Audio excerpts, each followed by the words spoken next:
Hey guys, I just wanted to record this video. I was going for a drive and as you can see I'm in my car, and I wanted to talk about what this spiritual journey is actually about. We're all, obviously you're watching this, I'm assuming you're on this spiritual path, and I just feel like there's like a misconception about like what it actually is. And I just wanted to share my truth with you on that, my perspective with you on what I believe is the spiritual journey. So, a lot of people think that, oh yeah, I follow a whole bunch of people on Instagram who are spiritual and I press like on all their cool little quotes and memes. And I'm into oracle cards and tarot readings and crystals, and I dress, this way, and I preach about certain things. And so you got all the spiritual, mainstream stuff down, right? Like what it looks like to be spiritual. None of that has anything to do with being spiritual. Like zero. Being spiritual is actually listening to the teachings and the wisdom and actually following through and practicing it in your actual life. So like it's about living true to the wisdom, the spiritual wisdom. And all of the memes that we like on Instagram and all of those truths that are out there, all of the stuff that we're reading in books and all the messages that we say and all the things that I say, it's not just about, being a cheerleader and like rooting for it, but it's actually living it. And when it comes time to actually live it, you actually stand up for it and speak up for it and speak your truth. And it's not like speaking up for the wisdom. So the spiritual journey is about finding your own truth. It's about not going along with the crowd, even if it's a spiritual crowd, right? It's never going along with what mainstream is doing just because they're doing it, or society is doing, or culture is doing just because everybody's doing it. I feel like the spiritual path is always going to be the path of the loner, because, if you're living true to your truth, then I'm assuming that you would be living authentically. And when you live authentically, you're doing a lot of things differently than others. You think differently. You follow your own heart, right? You follow your own soul, your own intuition. So naturally, you're going to stand out from the crowd and you're going to do things in a unique way. And you might be judged for that. You might be ridiculed. You might be rejected. You might be ostracized. You might be shamed, like whatever the case is.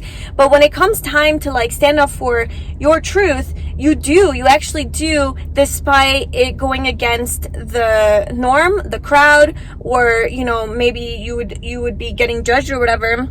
You would still stand up for you, right? You'd stand up for yourself and not be afraid of the consequences of what would happen if you did stand up for yourself. So we are born into a world where almost immediately we start to get programmed. We get conditioned by society. We get conditioned by mainstream culture.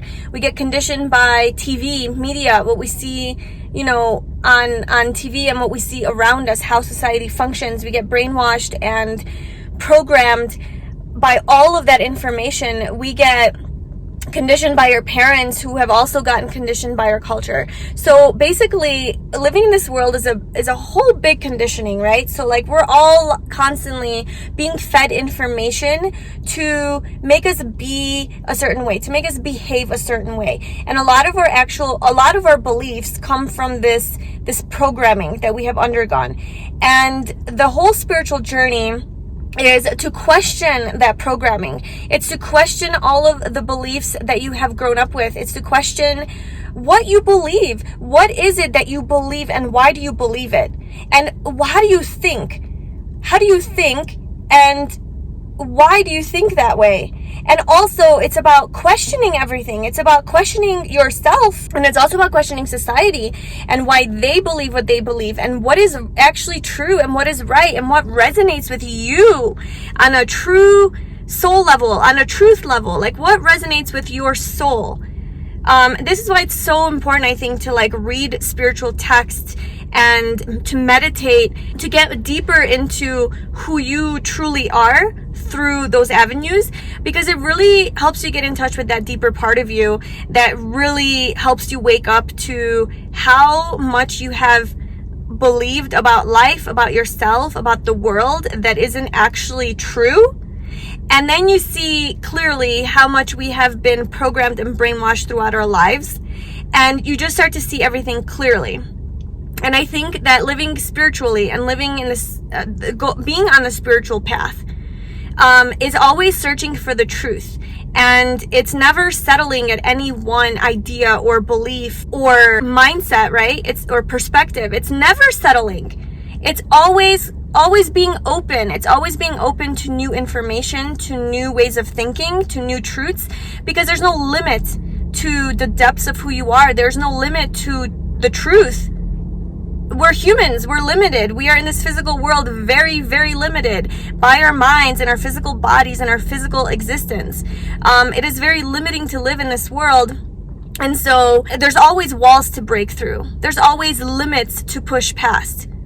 So in order to constantly get more and more and more in tune with your truth, with your soul, with your authentic self, with your true self, you have to constantly push past your limits. And these limits are created in your mind. These limits are created by the beliefs that you have. And as much as you think that you think for yourself and you have your own beliefs about certain things, you got to keep questioning, right? Because having a belief is just a mindset. It's an idea in your head that you get attached to. You don't want to get attached. That's the whole idea. You don't want to get attached to any one belief, because now that's the ego. Like now you have identified yourself with that belief. And you think that now you are that belief.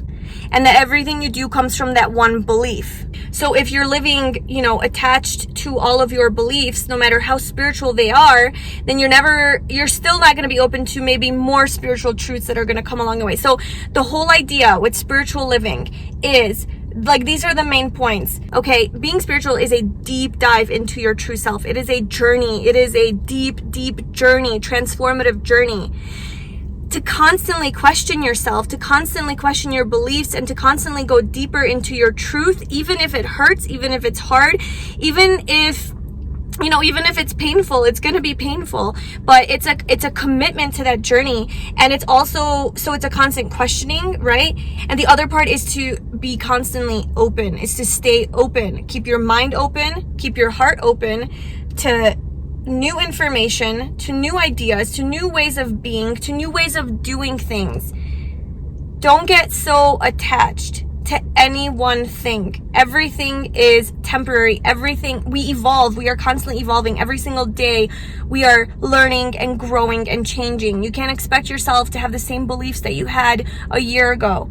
Okay, things change. When there's information being presented to you, look at it.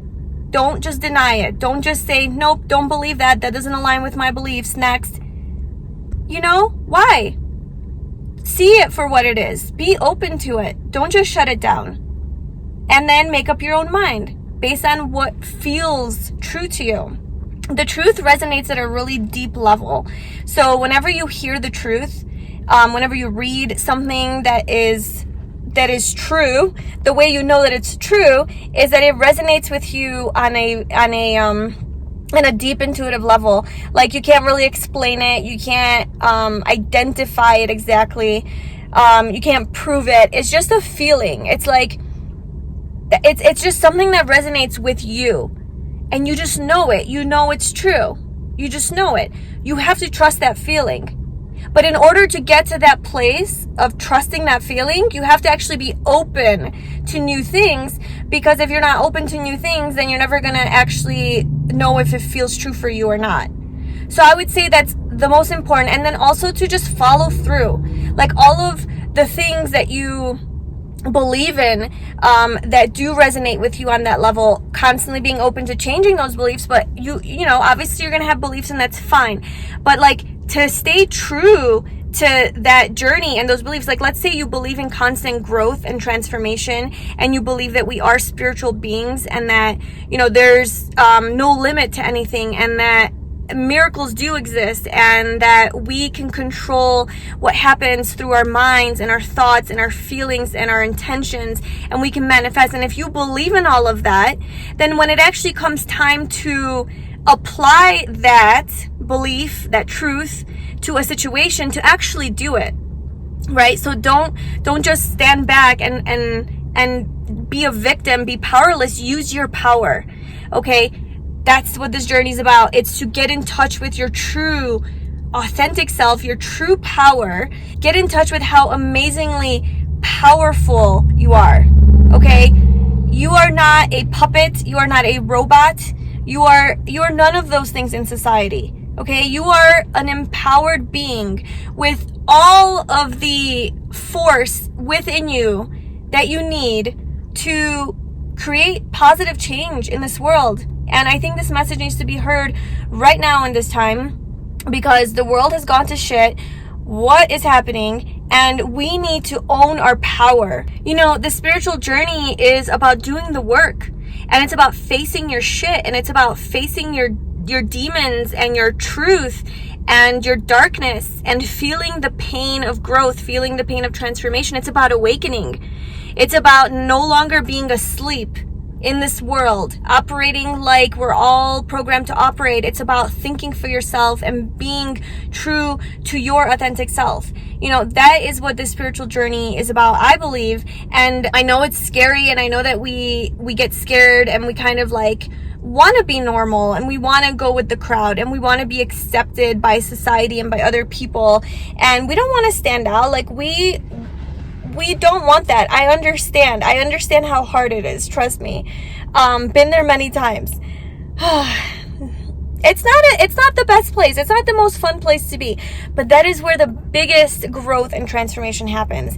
And anytime you go through an experience like that, where you stand up for your truth, you know, or you live according to your truth despite all of the temptations and the outside influence from other people or from society, or you're just going against the grain, even though no one gets you, no one understands you, but you're just doing your thing. That's where you find your power. That's where you go deeper into your truth. That's where you go deeper into your soul. That's where you discover who you truly are and your powers. You know, that's where you discover your essence and all that you're capable of, your limitlessness, all the possibilities that live within you. So I invite you, instead of just saying that you're on this spiritual journey, and listening to all of the advice and all of the wisdom, to actually practice it and follow through and try to live your life according to all of this truth and your truth, and discover yourself on a deeper level. And don't be afraid to go deep. And we need more people to live authentically and to stand up for the truth, stand up for their truth despite being scared. You gotta face your fears, and actually living true to their power, because that is really where change takes place. Change happens when you are living true to yourself. So that is my message for today. Thank you for being here and listening, and I wish you well on your journey. I hope to see you soon. Bye.